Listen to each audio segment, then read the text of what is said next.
Bonjour et bienvenue dans J'ai une question.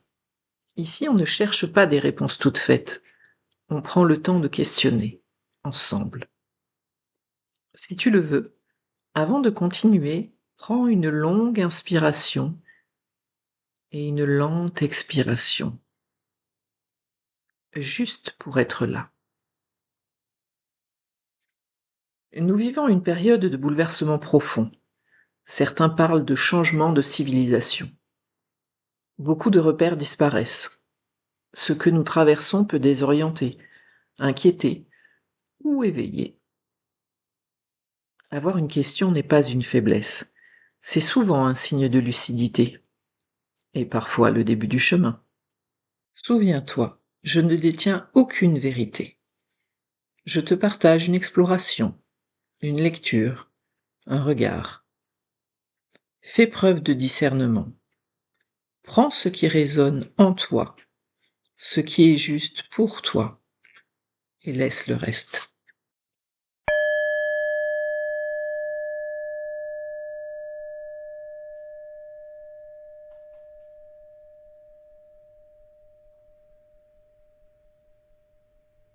La question que je te pose aujourd'hui est la suivante.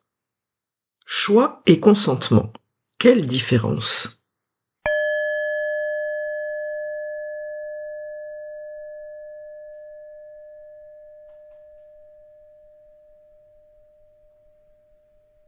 L'humain est doté du libre arbitre. Il fait des choix à partir de qui il est et de ses besoins. C'est un mouvement qui part de l'intérieur. Le choix rime avec moi. L'exercice du libre arbitre, schématiquement, est le suivant. Je suis face à deux options. Aller de l'avant ou reculer. Aller à droite ou à gauche.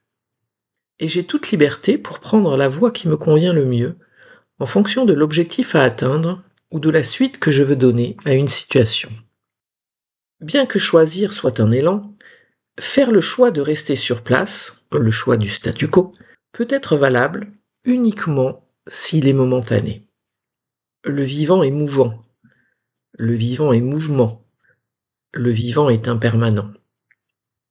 Un état figé n'est donc que rarement au service du vivant. On se fige quand on a peur, quand on ne sait pas quelle décision prendre, quand on est en résistance.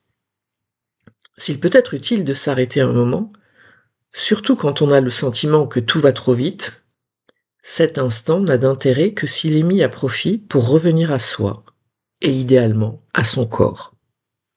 Qu'est-ce qui fait blocage? Que me dit mon corps? Où sont les sensations? Quelles sont-elles, agréables, désagréables? Si je mets mon attention sur elles, que me dit-elle? Que me raconte mon mental ou mon ego sur la situation? Il existe un piège dans lequel il est facile de tomber, mais qui doit être évité. Ce n'est jamais l'autre, la personne en face, qui pose problème. C'est la situation qui me parle de moi. Votre enfant ou votre compagnon ne range pas son linge sale et ce n'est pas lui le problème. C'est votre besoin d'ordre non satisfait qui se fait entendre.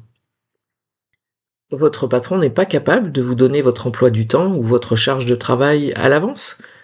C'est votre besoin d'organisation, d'anticipation ou de contrôle qui n'est pas satisfait. Précisément, dans de telles situations, il est bon de prendre un temps d'arrêt pour avoir une lecture juste de ce qui se passe. À défaut, nous serons dans la réaction.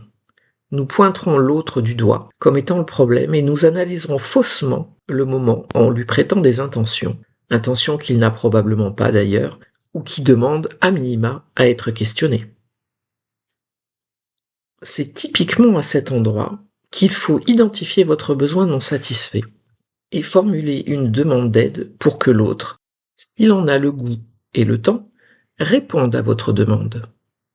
On tombe alors dans le consentement. Si l'autre fait le choix de vous aider, autrement dit, s'il a cet élan, il va accéder à votre demande librement. Cependant, le consentement n'est pas le choix. Le choix s'analyse de soi à soi. Le consentement s'analyse dans une relation à l'autre. Il y a donc une autre dimension à prendre en compte, qui est généralement inconsciente et de ce fait non questionnée. Une relation, et donc un consentement, doit s'interroger sous au moins 2 angles. Qu'est-ce que je mets de moi dans la relation? Jusqu'où je donne mon pouvoir à l'autre? Sans aller jusqu'à l'extrême du people pleaser, c'est-à-dire la personne qui va se sacrifier pour faire plaisir à l'autre et ainsi se faire croire qu'elle est aimée. Il nous arrive à tous de faire une chose à contre-cœur. Si c'est occasionnel et que cela ne met pas en péril notre équilibre, physique ou mental, cela ne porte pas à conséquence. Mais si cela devient récurrent, le déséquilibre va s'installer et dans la relation et dans notre univers. On parlera alors de relations toxiques et mon sentiment de sécurité sera atteint. Et cela se révélera à travers des problèmes de santé physique ou mentale. Un point d'attention. On parle de relation avec un autre individu, son conjoint, son parent, son enfant, son patron, son ami, etc. Mais la relation existe aussi avec des collectifs.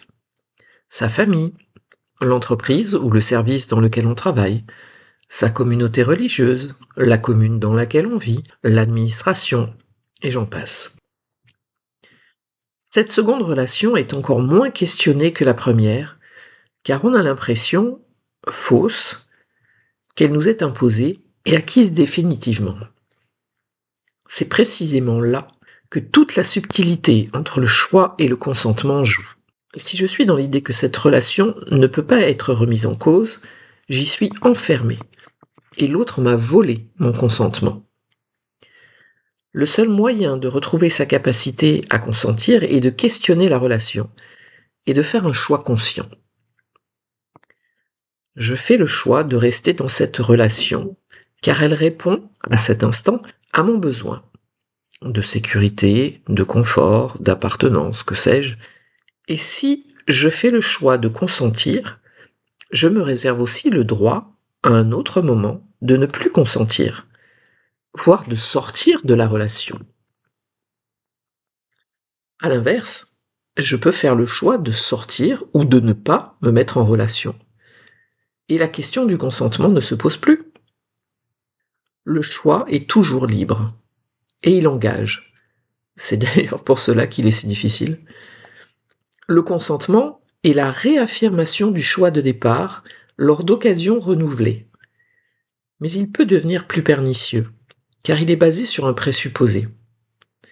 Accepter de se mettre en relation, c'est abdiquer un peu de soi, de ses choix, de sa souveraineté à un autre, et ce faisant, lui confier un peu de notre pouvoir, en espérant qu'il en fera un usage au service de l'amour et du vivant. En conclusion, si choix rime avec liberté, consentement doit rimer avec discernement. Et il nous revient, à chacun, de ne pas abdiquer notre puissance par souci de confort ou de pseudo-sécurité, ou pire, par peur. On a toujours le choix de sortir d'une relation. Je te propose de ne pas donner une conclusion définitive à cette question, de la laisser te traverser encore un peu. Tu n'as pas de réponse à donner aujourd'hui. Certaines questions travaillent mieux quand on les laisse vivre. Observe simplement ce que cette question fait en toi. Peut-être une émotion, peut-être une résistance, peut-être rien pour l'instant. Le moment venu, tu sauras. J'ai une question, et peut-être que toi aussi, et nous pouvons nous interroger ensemble. À bientôt.